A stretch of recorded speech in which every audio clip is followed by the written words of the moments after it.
Well, a number of years ago, when I got married, Carmen, my wife, and I, we went for a honeymoon.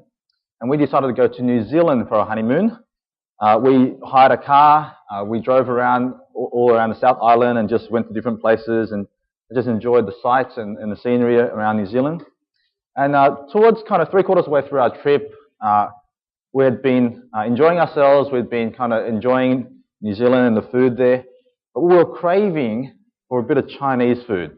We've been eating lots of Western food, all throughout the honeymoon, but we were craving to have a bit of Chinese food. Now, we didn't know New Zealand very well, and I can't remember which city, which town we were in at the time, but we really wanted to have some Chinese food. So we kind of drove around until we found a Chinese restaurant. And so we got in, we were hungry, it was a cold day, and we quickly ordered. But then, should have known that there was something wrong. So in the restaurant, we were a little bit early in the restaurant, but there was absolutely no one else around except one staff. There was no other customers, nobody else around. It was a very, very quiet kind of restaurant. And then after we had ordered our meals, we couldn't hear any sounds coming from the kitchen. It was sort of a semi-open kitchen. You can kind of see parts of the kitchen. You can hear what's going on. And we couldn't hear many sounds coming from the kitchen of people cooking our meal. And after about 5 minutes, all we heard was a microwave going on. And we heard go zzz, and then ding. And then our meals came out. And I must say, we were really keen for some Chinese food. We really wanted some authentic, nice, tasty Chinese food. But what came out was kind of, I can't remember what it was. I think it was some soup noodles that we ordered. I can't even remember. But it was terrible food. It was horrible. And it was very expensive. It was something like $16 for a bowl of soup noodles, and it just wasn't very good. So we left feeling very disappointed, feeling very unsatisfied for our craving for Chinese food. We'd been looking forward to enjoying some good food, and we didn't get what we wanted. Now, I don't know what you're looking forward to, perhaps. I guess it partly depends on your circumstances. If you're hungry, like we were in New Zealand, you're looking forward to lunch. As soon as church service finished, you're ready to go somewhere to grab some food. If you're one of our many HSC students this year, you're looking forward to finishing all your exams and having 3-4 months off and partying and celebrating. If you are pregnant, well, you're looking forward to 9 months down the track when the baby comes out and you can be free. Well, not quite free. You're never free for another 18 years, I think. But if you're engaged, you're looking forward to the wedding day. It depends on whatever your circumstances. You're looking forward to something, and the longer that you have to wait for whatever it is you're looking forward to, the longer you have to wait, the more eagerly you look forward to it. The more time you've had to kind of wait and patiently look forward, the more the anticipation builds up. Now, over the last 2 weeks, we've been looking at the book of Ezekiel, and the people of Israel are in exile. They're prisoners in Babylon, and they are waiting. They are hoping that God would come and rescue them out of Babylon. They're looking forward to the day when God would come and bring them home. Now, by the time, though, we've gone through 39 chapters of Ezekiel, by the time we come to chapter 40, though, we read in verse 1, in the 25th year of our exile, at the beginning of the year, on the 10th of the month, in the 14th year after the fall of the city. It tells us here that they have been in exile for a long time. They've been living in Babylon for 25 years. It's been 14 years since Jerusalem was destroyed, and God had promised them that He would come and rescue them. It's been 14 years since Jerusalem fell. It's been 25 years since they've been in exile. Where's God? Where's this promise that He's going to rescue them? God had said that they were like sheep who were lost and scattered, and He promised that He would come and gather them and lead them and to be their shepherd. God had said that they were like a valley of dry bones, and He promised that He would raise them up. He would breathe new life into the nation. And so Israel had been waiting and waiting and waiting, and 25 years go by, and nothing seems to have happened. And perhaps some of the Israelites by this stage were becoming disappointed. Some of them were starting to lose hope.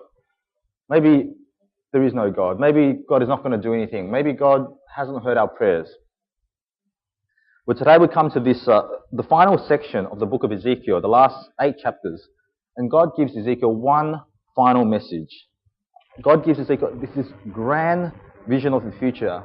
A future that is so majestic, so grand, that it's going to be a vision that will sustain them as they wait for God to come.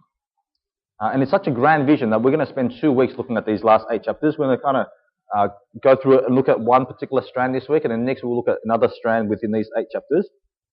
Let's see what God shows Ezekiel then in this final grand vision. Stay in chapter 40, verse 2. This is what happens. Verse 2. In visions of God, he took me to the land of Israel and set me on a very high mountain, on whose south side were some buildings that looked like a city. He took me there, and I saw a man whose appearance was like bronze. He was standing in the gateway with a linen cord and a measuring rod in his hand. Man said to me, Son of man, look with your eyes and hear with your ears and pay attention to everything I'm going to show you, for that is why you have been brought here. Tell the house of Israel everything you see. So in this vision, God takes Ezekiel back to Jerusalem and puts him on a very high mountain. And there on this mountain, he sees a man holding a linen cord and a measuring rod, kind of like an ancient ruler, I guess. And he is told to pay very close attention. Right? Pay close attention to what this guy is going to do. Now, what's going to happen? We read on, verse 5. I saw a wall completely surrounding the temple area. The length of the measuring rod in the man's hand was 6 long cubits, each of which was a cubit and a handbreadth. He measured the wall. It was 1 measuring rod thick and 1 rod high. Then he went to the gate facing east. He climbed its steps and measured the threshold of the gate. It was 1 rod deep. The alcoves for the guards were 1 rod long and 1 rod wide, and the projecting walls between the alcoves were 5 cubits thick, and the threshold of the gate next to the portico facing the temple was 1 rod deep, and so on and so forth. It goes on. But what Ezekiel sees here, he sees a new temple. He sees a temple, and this man is carefully measuring all the dimensions of this new temple. And Ezekiel really, really did pay attention, because for the next few chapters, he goes on and on, recollecting for us the measurements of the temple for each part of the temple, the width of the gateway, the length of the courtyard, the height of the walls, the distance between gates, and chapter after chapter, he just goes on with detail after detail, all these measurements. He pays a lot of attention. And there is so much measurement, so much details there. If you read through it, I don't know, it kind of feels a bit boring. Like, you know, what's it there for? Why is it describing for us this temple? Well, let me give you another example. If I were to tell you, for example, that I bought a new laptop. I didn't buy this laptop, but if I said I bought a laptop, it was an Intel i7, a quad-core, 3.4 gigahertz, with 32 gigs RAM, at a 3 gig graphics card, a Nvidia GeForce GTX 770M, with a 17-inch screen backlit display, 256 gigabytes SSD with 2 terabyte hard drive, 5400 RPMs. Now, how many people understood what I just said? A few of you guys. These guys are the geeks, right? These are the nerds, the geeks, right? Now, to the rest of you, that was all gibberish. You knew it was about a laptop, but that's it. You didn't know what all that numbers and stuff was about. Right? But there are some people here who are such nerds, they not only find it, not only do they understand what I just said, they actually find it interesting. They kind of hang on the edge of the seat. Oh, I want to see this laptop, right? Now, if you didn't understand any of that, let me give you another example. Look, when we're getting married and Carmen went shopping for a wedding dress, she would, go shopping, and then she'd come back and she would tell her mum or her sister or friends about what kind of dresses she was looking for. And they'd have all these questions for her, and I didn't understand what was going on. But they were questions like, is it an A-line dress? Is it a ball gown? Is it a mermaid? What's mermaid dress? I mean, is it a V-neck? Is it a halter neck? Is it a square? Is it backless, or is it a lace-up corset? Is it off-shoulder, strapless, sleeveless? What's the length of the train or the veil? Or what material is it made of? Is it lace or tulle or chiffon or satin? What colour? I mean, I thought it's just white, isn't it? But no. There's white and there's off-white. There's a cream white. There's ivory white. I mean, I don't know what's the difference. But, I mean, how many guys understood all of that? Any guys? No? How many girls understood that? All right, most of girls understood that because some of you have been through it already. All right, see, to the guys, that was all gibberish. And that was boring, right? You don't want to go dress shopping with a girl and have to kind of go through all these details. That's boring. But to the girls, I mean, that's juicy detail. That's the exciting stuff. And they can't, they talk for hours over the dress and talk, comparing details and what's better and all that. Now, when we come to this chapter in Ezekiel, and there's all these detailed measurements of the temple, and we just think it's gibberish. It's boring and it's long and long-winded. But you have to remember who Ezekiel was. Remember back in chapter 1, Ezekiel was a priest. Remember? And as a priest, he should have been working in the temple. I mean, he couldn't work in the temple because it's been destroyed. He's in Babylon. But he would have been working in the temple if he was in Jerusalem. And so as he sees this vision of the temple, and as he's describing these details, he's salivating. He's excited. Right? He's loving this. And so he spends chapter after chapter after chapter describing this temple. And one thing I particularly like to point out about the measurements of this temple, I have a look in chapter 42. This is towards the end of his description of the temple. Chapter 42, verse 15. Okay, bear with the measurements, but it's sort of important. Verse 15. When he had finished measuring what was inside the temple area, he led me out by the east gate and measured the area all around. He measured the east side with the measuring rod. It was 500 cubits. He measured the north side. It was 500 cubits by the measuring rod. He measured the south side. It was 500 cubits by the measuring rod. Then he turned to the west side and measured. It was 500 cubits by the measuring rod. So he measured the area on all four sides. It had a wall around it, 500 cubits long and 500 cubits wide, to separate the holy from the common. Right, so the measurement of the whole temple area now, I mean, he's finished all the inside details, but the whole outside temple area was 500 cubits by 500 cubits. So it was in the shape of a square. And it tells us that the wall around the temple was to separate the holy from the common. Now, does that remind you of anything? For those of you who are familiar with the Bible, a bit more familiar with the Old Testament, does that remind you of anything? So in the original temple, the first temple that King Solomon built, the temple was built a little bit like an onion. There were kind of layers from the outside that more people would go to. And as you got further inside, it was kind of inner parts of an onion, and it became more and more restricted as you went inside.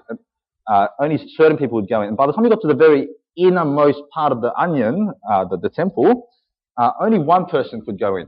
Right? The innermost part was called the most holy place, sometimes called the Holy of Holies, sometimes called the inner sanctuary. But this Holy of Holies, the inner sanctuary, only one person, the high priest, could go in, and only once a year.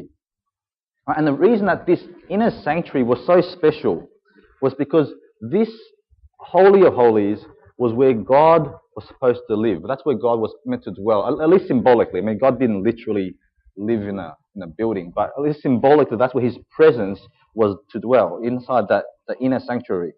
And so all these layers on the outside was kind of to separate people, to not restrict people's access to God. Only one priest, only once a year, could go in, and only with sacrifice. That's how difficult it was to meet with God, to be in the presence of God's glory. But all the other layers was to separate the holy from the common. Now, this inner sanctuary in King Solomon's temple, do you know what the dimensions, what the measurements for this inner sanctuary was? Right. Don't have to turn to it, but in 1 Kings chapter 6, let me read to you. 1 Kings chapter 6, verse 20, it describes for us this temple. The inner sanctuary was 20 cubits long, 20 cubits wide, and 20 high. Right, so the inner sanctuary there in the first temple was in the shape of a cube. Everything else in the temple was a kind of rectangular, oblong shape, but the inner sanctuary where God lived was a perfect cube. Now in Ezekiel's vision here, we see that the entire temple was in the shape of a square. I mean, we're not told how high it is, whether it was a cube, but at the very least it was a square. The temple itself resembled the inner sanctuary. It was as if the temple is now a bigger version of that inner sanctuary. And the whole thing kind of serves, the whole temple serves to separate the holy from the common. Right? Only holy people, only holy things could be inside the temple. And not even people could be on the fringes, on the outside, the outer layers. Not even you could have access to that. Now there's just one thing missing though from this temple. The problem is that the temple is empty. There is no God in a temple. God's presence is not in this temple. It's an empty temple. And so have a look at what Ezekiel sees next then in chapter 43, which is what was read to us earlier. Ezekiel 43, verse 1. Then the man brought me to the gate facing east, and I saw the glory of the God of Israel coming from the east. His voice was like the roar of rushing waters, and the land was radiant with his glory. The vision I saw was like the vision I had seen when he came to destroy the city, and like the visions I had seen by the Kibar River, and I fell face down. The glory of the Lord entered the temple through the gate facing east. Then the Spirit lifted me up and brought me into the inner court, and the glory of the Lord filled the temple. So Ezekiel sees the glory of the Lord coming from the east, entering the temple through the gate facing east, and the glory of the Lord fills the temple. Now, just notice that there's a particular mention of the east gates, the gate facing east. Now, why is that particularly mentioned? And now, for those who were here last month as we were going through Ezekiel, you would remember that the last time that Ezekiel had a vision of the temple, he only had one other vision of the temple, but last time it happened, it was back in chapters 8 to 11. And in those chapters, he saw a vision of God in the temple who was so disgusted with Israel, so fed up with their sin, with their idolatry, with their false worship, that God had had enough. He had had enough. He said, I'm going to give up on these people. I'm leaving. That's it. And so God leaves the temple for good. And God leaves the temple by the east gate. Now, God leaves by the east gate. And now here in Ezekiel, God comes back. God returns via that same east gate. And that is a great reversal that we see happening in Ezekiel. The God who was so angry with Israel, who was so fed up with them, and leaving by the east gate, now comes back in the same way, comes back for them. And God has, and this is the basis that we see of Ezekiel's hope, of Israel's hope. That is, their hope is, they have hope because God has come back. God is back in the temple, and once more, He's calling Jerusalem His home. He's calling Israel His people. He's coming back for them. That is the basis of their hope while they're in exile. Now, I've got a 2-year-old son called Jake, and Jake, he's looked after by my wife most of the time, but 2 days a week, my wife goes to work, and so he is in childcare. And usually, Carmen has to kind of leave it's quite early for work, and so I usually drop him off at childcare, and I'd pick him up in the afternoon. Now, when I drop him off at childcare, he's kind of a little bit wary, he's kind of a bit clingy, but when he sees the toys and stuff, he's kind of okay. He gets distracted by the toys, he runs off, and he kind of forgets that I'm there. So that's all good. But then I come back in the afternoon, 4 or 5 o'clock, and I come to pick him up, and usually, as I come in, he doesn't quite see me. He's kind of too short. There's tables and things in the way. So he can't quite see me. And so he's happily playing, and I can see him. He's playing with other kids. He's playing toys. He's having fun. But then as I come closer, he notices me. And then his face completely changes. Now, you're probably thinking, he's going to be happy, right? He's going to light up. He's going to be excited to see me. No, it's got a complete opposite. He sees me, and he starts... And he goes bright red. He's crying, full on crying, and everyone's looking at him. All the other children are looking at him. Why is he crying? And he comes running towards me, and he's got this angry look on his face. He's got this accusational kind of... It's as if he's saying, "You've left me all day, and now you're finally coming back for me?" It's like, how dare you? You leave me. But it's also, he is sort of relieved because he's running towards me and he wants a hug. He wants to be picked up. And it's like he's saying, "You finally come back. You finally come back for me." And here in Ezekiel, God has finally come back for His people, Israel. God has come back for them. God has not abandoned them completely. He's not left them forever, but He has come back. And this moment of God coming back into the temple marks a new beginning, a new future for the people of Israel. So look at what God says next in verse 6. While the man was standing beside me, I heard someone speaking to me from inside the temple. He said, "Son of man, this is the place of my throne and a place for the soles of my feet. This is where I will live among the Israelites forever. The house of Israel will never again defile my holy name, neither they nor their kings by their prostitution and the lifeless idols of their kings at their high places." So God says He's coming back. He's coming back to live with the Israelites again. But you remember, the holy and the common must be separated. Right? They cannot go together. And so in order for the holy God to live with Israel, well, Israel has to become holy as well. They can't continue to worship God in the same way that they've done in the past. They can't continue to worship idols and the gods of the other nations as they've been doing. They must become holy as well. And so in the next few chapters, in chapters 43 to 46, we get a very detailed description of how it is that they are to worship. And we're not going to go into that in detail now, but basically it talks about how they're to set up the altar in the temple, what is the role of the priests, the Levites, what they're to do, the kind of offerings and sacrifices that they're to give, and basically a very short summary, 3-chapter summary of the law of Israel. Now, do you remember when God took Ezekiel to this temple? Where was the temple? Do you remember in chapter 40?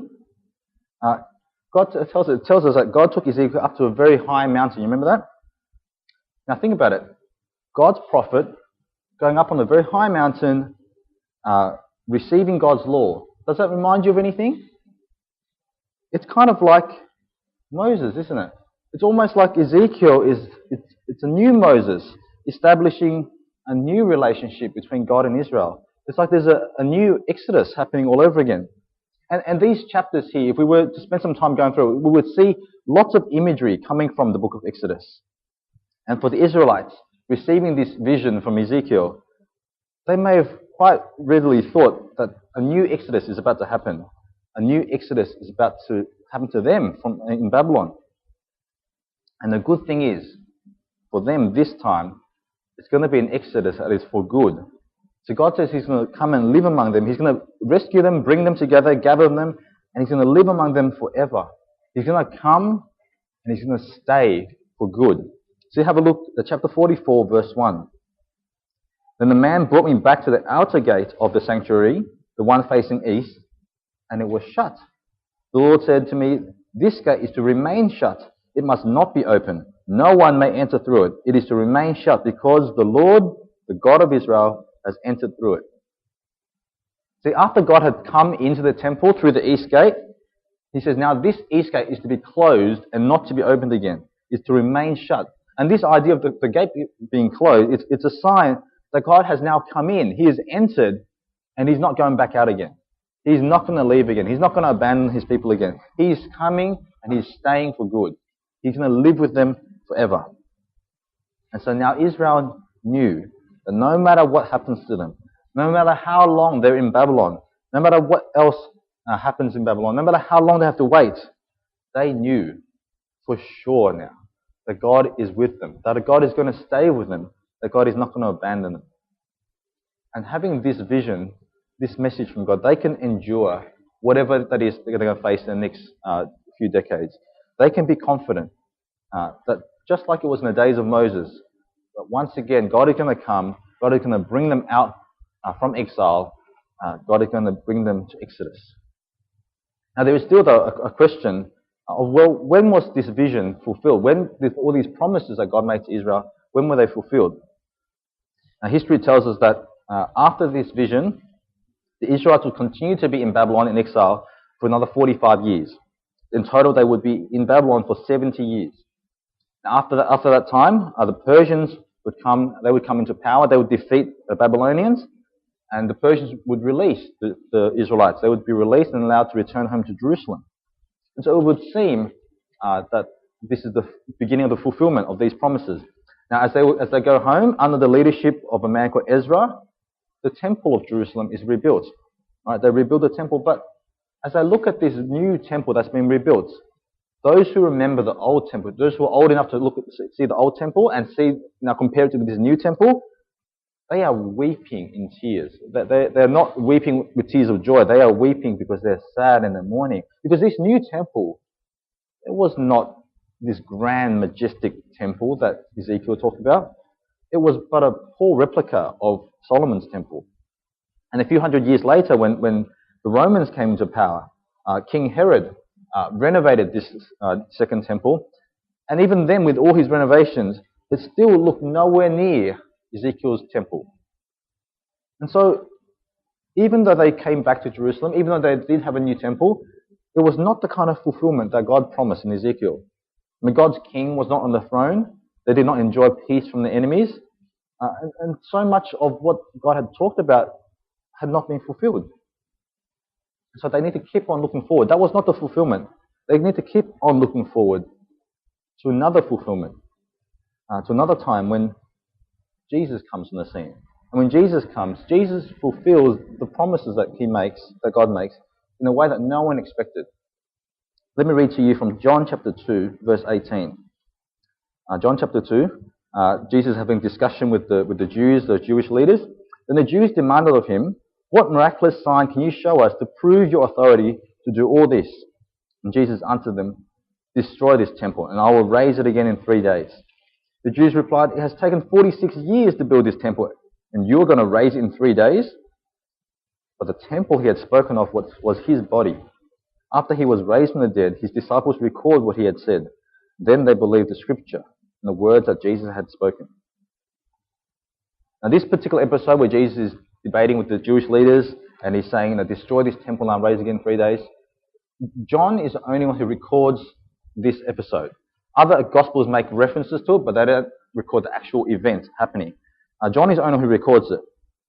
See, because by the time that Jesus comes around, the Jews were expecting God to come, the fulfillment would be that God would come and live with them in some new temple, some grand, majestic temple that would be built, some physical temple made of brick and mortar and stone. But John explains that when Jesus comes, he's not coming to fulfill the brick and mortar kind of temple. He explains that the real temple that Ezekiel was talking about is Jesus' body.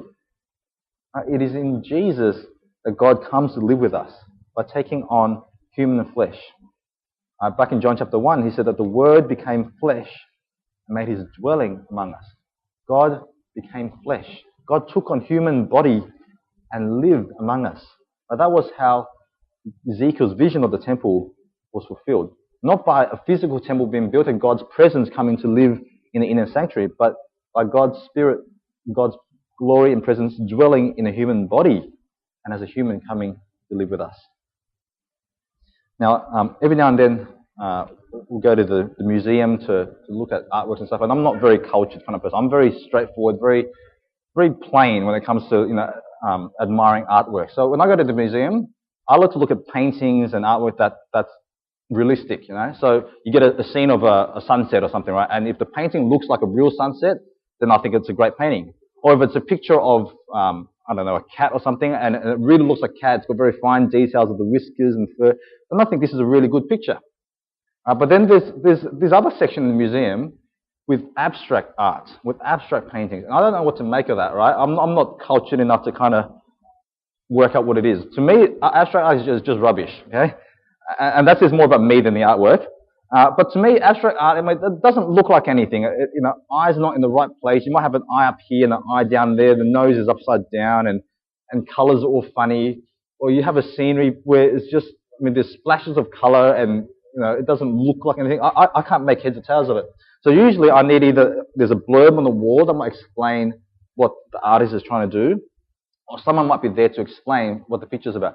And see, the thing about abstract art, it's very different to I don't know what you call it, realistic art. So realistic art just tries to portray realistically what's in front of you, right? So if you see a sunset, you're trying to make it look like a real sunset. But abstract art is not trying to make it look like something. Abstract art is trying to convey a message. It's got a theme, it's got a message behind why they've twisted the eyes and the nose and make it funny. They've got some kind of message behind it. And I can't make sense of it, so I need someone to explain it to me normally.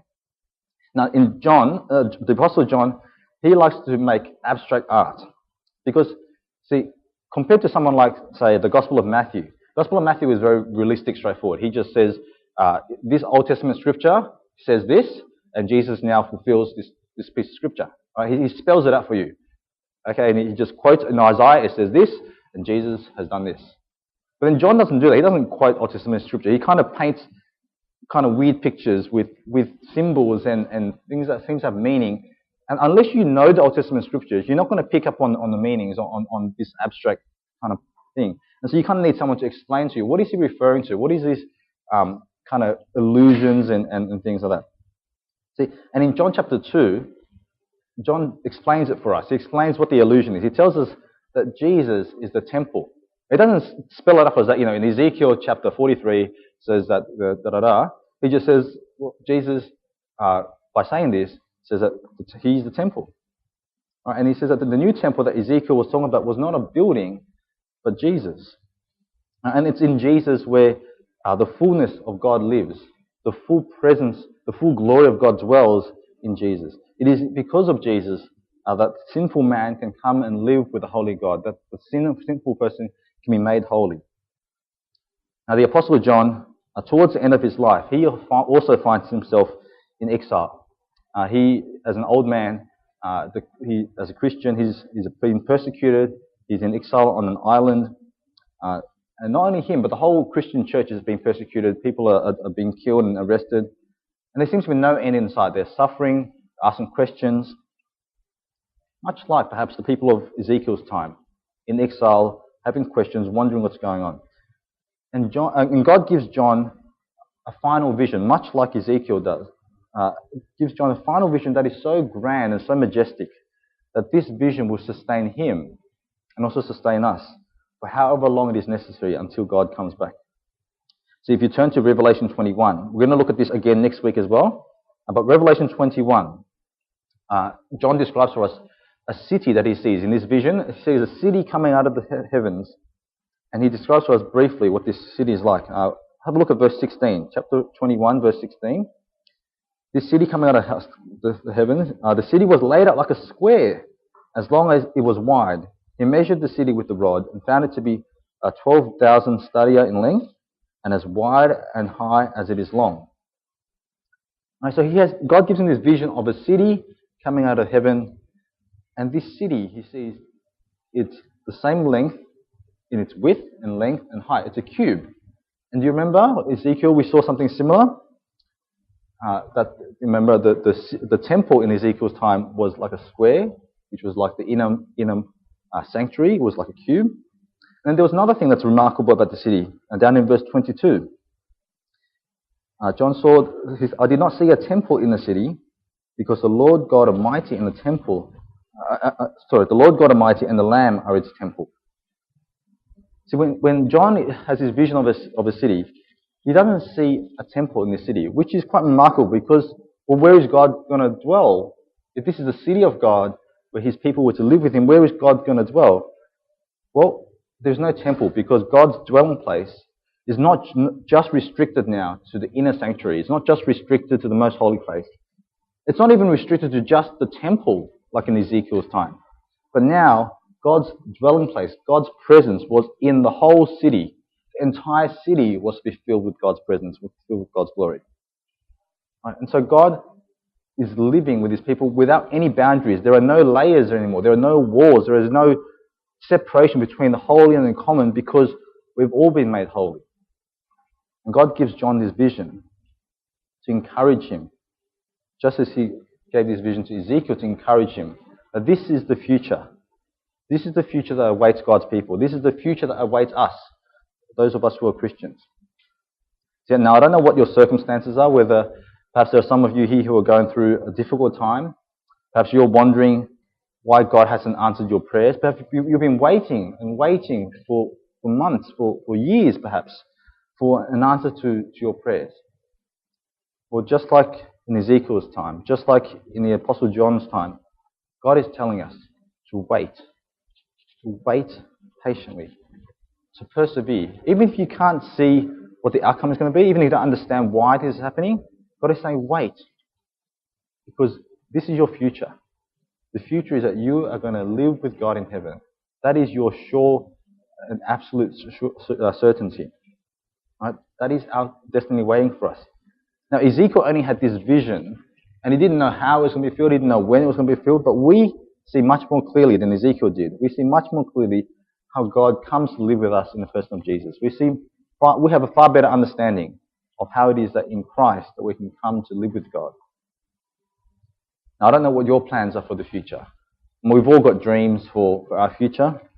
You may have plans to study a certain course in uni. You may be hoping to work in a certain company. You may be hoping to get married by a certain age. You may be wishing to go on holiday to particular places. You may be hoping to drive a certain kind of car, to live in a certain kind of house. What's your vision for your future? So the Bible tells us in Ezekiel and in John, that is not your future. Don't live for that future. Don't live for the kind of future that you make up for yourself, that you dream up for yourself. That is not the future. But live for the future that God has revealed to you. That is your real future. That is your destiny. Right? That is where your lives are truly headed, to live with God for all eternity. So that is the majestic, grand vision that we are to have of our future, of our lives. And just as the Israelites were to live their lives according to that future, they were to press on, to persevere, to hope, and to wait. So likewise, we are to align ourselves with God, with His vision for our future, with what He's got planned in store for us. Live for that future, not for our own earthly human kind of vision, not for our own earthly human future, but live for God, because that's what you're going to be doing for all eternity. That is your real future. And if you don't know how you can live with God, if you don't know Jesus, it would be good to talk to someone about that. It would be good to get things cleared up, because you don't want to miss out. You don't want to miss out for an eternity without God, with being away from God, just as the Israelites did. Like, come and find God. Come and find out how you can live with God, how through Jesus you can come and have God living with God together for all eternity.